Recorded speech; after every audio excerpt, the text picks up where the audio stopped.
जय श्री कृष्णा। राधे राधे। नमस्कार दोस्तों, स्वागत है आपका हमारे YouTube चैनल ज्ञान टीवी में। वीडियो शुरू करने से पहले वीडियो को प्यारा सा लाइक और अपने दोस्तों के साथ शेयर जरूर करें ताकि हमारे आने वाली वीडियो आप तक जल्द ही पहुंच जाए। दोस्तों, आज फिर हम नई वीडियो नई जानकारी लेकर के हाजिर हुए हैं आप लोगों के समक्ष में। प्रिय मित्रों, आज की जो जानकारी है, आज का जो हमारा प्रसंग है, बड़ा ही ज्ञानवर्धक है, बड़ा ही मोटिवेशनल है। प्रिय दर्शकों, आज की इस वीडियो में आप जानेंगे कि सबसे ज्यादा बुद्धिमान बच्चा कौन से महीने में पैदा होता है। प्रिय मित्रों, यदि इस बात के लिए आज आप समझ गए तो आपका जीवन सफल हो सकता है, आपके बच्चों का भविष्य सफल हो सकता है। और मित्रों, इस बात के लिए हर व्यक्ति के लिए समझना चाहिए ताकि उनके लिए यह मालूम हो कौन से महीने में जन्मा हुआ बच्चा सबसे ज्यादा बुद्धिमान होता है। प्रियदर्शी को वीडियो शुरू करने से पहले जो लोग हमसे नए जुड़े हैं वो लोग हमारे चैनल के लिए सब्सक्राइब करें, अच्छा कमेंट किया करें ताकि हमारी हर एक आने वाली वीडियो का नोटिफिकेशन सबसे पहले आपके लिए प्राप्त हो सके और परिदृश्य को आप उसका फायदा उठा सकें। दर्शकों, हम इस चैनल पर रोज नई नई ज्ञानवर्धक कहानियां, नए नए ज्ञान की चर्चाएं लेकर आते रहते हैं, तो आप हमारे चैनल के लिए जरूर सब्सक्राइब कीजिए। हमारे द्वारा बताई गई जानकारी वेद शास्त्र पुराने ऋषि मुनियों से संबंधित होती है, इसीलिए हमारे द्वारा दी गई जानकारी बिल्कुल सही और सटीक होती है। तो आइए शुरू करते हैं मित्रों आज की प्यारी सी वीडियो, यह है प्यारी सी कहानी। प्रिय मित्रों, क्या आप जानते हैं कि सबसे ज्यादा बुद्धिमान बच्चा कौन से महीने में पैदा होता है? प्रियदर्शी को यदि ज्योतिष शास्त्र की माने तो जन्म का समय व्यक्ति के बारे में बहुत कुछ बताता है। जन्म कुंडली को जन्म की तारीख उस समय से ही बनाया जाता है। और मित्रों, ज्योतिष शास्त्र में इसी कुंडली को देख करके व्यक्ति के अच्छे बुरे कर्म, उसका भूत भविष्य, उसके मृत्यु के बारे में भी जानने की विधियां बताई गई हैं। इसलिए यह बताना ज्योतिष शास्त्र के अनुसार बहुत ही आम बात है कि कौन से महीने में जन्मे बच्चे सबसे ज्यादा बुद्धिमान होते हैं, सबसे ज्यादा अधिक बुद्धिमान होते हैं। प्रियदर्शी को इस बात के लिए तो आप अच्छी तरीके से जानते होंगे कि हमें अपने कर्म के अनुसार ही फल प्राप्त होता है। यदि कोई व्यक्ति अच्छे कर्म करता है तो उसे अच्छे फल प्राप्त होते हैं, अगर वहीं पर कोई बुरे कर्म करता है तो उसे बुरा फल मिलता है। और प्रियदर्शी को साथ ही अच्छे और बुरे कर्म हमारे पिछले जन्मों से भी आते हैं। प्रियदर्शी को अक्सर आपने ऐसा देखा होगा कि कोई बच्चा बहुत ही बड़े अमीर घर में जन्म लेता है और उस बच्चे का जीवन बहुत ही सुख सुविधाओं से घिरा हुआ होता है। और मित्रों, कई कई बच्चे तो ऐसे हालात में भी पैदा होते हैं जिनका घर बहुत ज्यादा गरीब होता है। वो लोग दाने दाने के लिए मोहताज होते हैं, बदन पर कपड़े नहीं होते हैं, सुबह के लिए खाना मिल जाए तो शाम को खाने की कोई आस नहीं होती, यदि शाम के लिए भोजन मिल जाए तो सुबह को मिलने की कोई आस नहीं होती। उनका जीवन बड़ा ही दुख भरा होता है। बंधु, अभी उस छोटे से बच्चे ने कोई कर्म नहीं किए हैं, फिर यह कैसे संभव है? एक छोटे से नवजात बच्चे को सब कुछ अच्छा अच्छा ही मिल रहा है और एक गरीब घर में पैदा होने वाले बच्चे को दुख पीड़ा में जीवन व्यतीत करना पड़ रहा है। उसका जीवन बड़ा ही दुखदायी है। प्रिय दर्शकों, ऐसा हमारे पूर्व जन्मों के कर्मों के ऊपर निर्धारित होता है। बंधु, जिस बच्चे ने अमीर घर में जन्म लिया है उसने अपने पूर्व जन्म में कुछ ना कुछ अच्छे कर्म जरूर किए होंगे। वहीं पर जिस बच्चे ने अमीर घर में जन्म लिया है उसने अपने पिछले जन्म में कोई न कोई अच्छा कार्य किया होगा। और जिस बच्चे ने गरीबी में जन्म लिया है उसने जरूर कोई न कोई बुरा कार्य किया होगा। प्रिय मित्रों, इसी तरीके से कर्मों के अनुसार व्यक्ति को शरीर और बुद्धि की प्राप्ति होती है। कई लोग अपने शरीर से बड़े ही स्वस्थ होते हैं।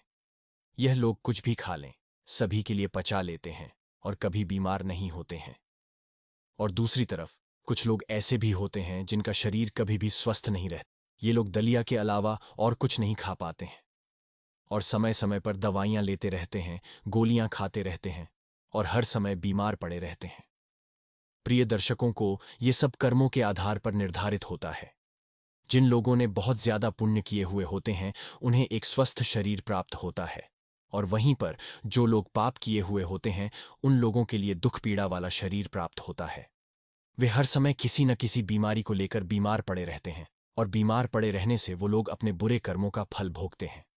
प्रिय मित्रों, इसी तरीके से जिन व्यक्तियों ने पुण्य किए होते हैं उन्हें अच्छी बुद्धि प्राप्त होती है, जिसे इस्तेमाल करके भी जीव की उपलब्धियां इस्तेमाल कर सकते हैं और सुखपूर्वक अपना जीवन व्यतीत करते हैं।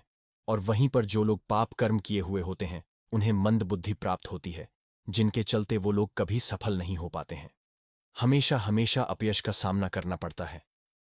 अब हम आपके लिए बताते हैं कि कौन से महीने में जन्मे हुए बच्चे सबसे ज्यादा बुद्धिमान होते हैं। बंधु, जनवरी और फरवरी के महीने में जन्मे हुए बच्चे बहुत ही ज्यादा बुद्धिमान होते हैं। जनवरी फरवरी में जन्मे बच्चे ये अपने आप पर विश्वास रखते हैं, अपने आप पर यकीन रखते हैं और बचपन से ही अपने जीवन की डोर अपने हाथों में ले लेते हैं, क्योंकि ऐसे बच्चे अपने माता पिता का नाम रोशन करते रहते हैं। प्रिय दर्शकों, मार्च और अप्रैल में जन्मे हुए बच्चे बड़े ही क्रोधी स्वभाव के होते हैं। प्रिय दर्शकों, यह बच्चे बात बात पर गुस्सा करते हैं, बात बात पर नाराज होते हैं और अपने आप के लिए सबसे ज्यादा सर्वश्रेष्ठ बनाने की कोशिश में लगे रहते हैं। ये अपने भाग्य सुधारने के लिए किसी का नुकसान करने में भी पीछे नहीं रहते हैं और इसके साथ ही साथ ऐसे लोग बहुत ज्यादा शक्तिशाली भी होते हैं। ये अपनी जिंदगी के स्वयं के मालिक होते हैं और अपने जीवन में ये नई नई बुलंदियों को हासिल करते रहते हैं। ऐसे बच्चों के माता पिता बड़े ही भाग्यशाली होते हैं। ये लोग अपने कैरियर को बनाने के लिए अन्याय का सहारा लेते हैं और इन्हें इस बात को लेकर जरा भी अफसोस नहीं होता है। इसके बाद मई और जून में जन्मे हुए बच्चे बहुत ही ज्यादा भाग्यशाली होते हैं। प्रिय दर्शकों, मई जून में जन्मे बच्चों का दिल बड़ा ही साफ होता है, साथ ही साथ दूसरे लोगों की सहायता करने की कोशिश करते हैं, लेकिन इनका भाग्य इनका साथ नहीं देता है। ये अक्सर लोगों के द्वारा दिए गए धोखे का शिकार बन जाते हैं और व्यापार के मामले में इन्हें भारी नुकसान का सामना करना पड़ता है। ये बच्चे अपना भविष्य स्वयं ही निश्चित करते हैं, चाहे इसके लिए इन्हें धर्म के मार्ग पर चलना पड़े या फिर अधर्म के मार्ग पर चलना पड़े। प्रियदर्शी को जुलाई और अगस्त के महीने में जन्मे हुए बच्चे बड़े ही दयालु स्वभाव के होते हैं। दरअसल ये बहुत ज्यादा भाग्यशाली और सरल स्वभाव के होते हैं। ये दूसरों की सहायता करते हैं और अपने माता पिता की सेवा करने से कभी भी पीछे नहीं हटते हैं। इस महीने में जन्मे हुए बच्चे दूसरे लोगों की नजरों में महान बनने का प्रयास करते रहते हैं और अक्सर इनके लिए सफलता भी प्राप्त होती है। प्रियदर्शी को सितंबर और अक्टूबर के महीने में जन्मे हुए बच्चे ये बड़े ही भाग्यशाली होते हैं। ईश्वर पर भरोसा रखने वाले होते हैं, ईश्वर की भक्ति पर बड़े ही विश्वास रखते हैं और इस व्यक्ति भक्त और ईश्वर की भक्ति करने में बहुत ज्यादा समय लगाते हैं और अपना भाग्य बनाने के लिए कभी किसी प्रकार का कोई छल कपट का सहारा नहीं लेते हैं। ये हमेशा धर्म के कार्य पर चलते हैं और अपने परिवार को सक्षम बनाने में हमेशा सफल रहते हैं। इन लोगों के जीवन में बहुत सारी कठिनाइयां आती हैं और अपने परिवार का ख्याल रखने में सक्षम होते हैं। इन लोगों के जीवन में बहुत सारी कठिनाइयां आती रहती हैं, लेकिन ईश्वर की कृपा इन लोगों पर हमेशा ही बनी रहती है। ये लोग बहुत ज्यादा बुद्धिमान होते हैं। प्रियदर्शी को नवंबर और दिसंबर के महीने में जन्मे हुए बच्चे अपने विचारों में स्थित होते हैं। ये दूसरों की भावनाओं को समझने में सक्षम हुआ करते हैं और अपने विचारों में स्थित होते हैं। नवंबर और दिसंबर के महीने में जन्मे बच्चे अपने परिवार से अधिक और देशभक्ति के कार्यों में समय बिताना पसंद करते हैं। ये उसने लोगों की मदद करने की कोशिश करते रहते हैं। इनके जीवन में भी एक एक समस्याएं आती रहती हैं, लेकिन दूसरों की मदद करने की और अपने स्वभाव के कारण बच जाते हैं। ये लोग पूरी जीजान के साथ अपने माता पिता की सेवा करते हैं और उनके आशीर्वाद पर विश्वास रखते हैं। प्रिय दर्शकों, दोस्तों, यह थी पूज्य गुरुजी अनिरुद्ध आचार्य जी की कुछ बताई गई जानकारी। तो दोस्तों, उम्मीद करता हूं हमारे द्वारा बताई गई जानकारी आपको पसंद आई होगी। दोस्तों, पसंद आई हो तो वीडियो को एक प्यारा सा एक लाइक जरूर करें। साथ ही दोस्तों, आपके अपने YouTube चैनल ज्ञान टीवी सब्सक्राइब करना ना भूलें, ताकि ऐसी जानकारी आपको सबसे जल्द प्राप्त हो सके। साथ ही दोस्तों, कमेंट बॉक्स में जय मां लक्ष्मी जरूर लिखें। माता रानी का आशीर्वाद आपके ऊपर हमेशा बना रहेगा और माता रानी आपके घर में हमेशा खुशियां और पैसों की बारिश करेगी। तो दोस्तों, आज की जानकारी यहीं पर समाप्त करते हैं। तो दोस्तों, मिलते हैं किसी एक नई जानकारी के साथ। तब तक अपना ख्याल रखना। धन्यवाद।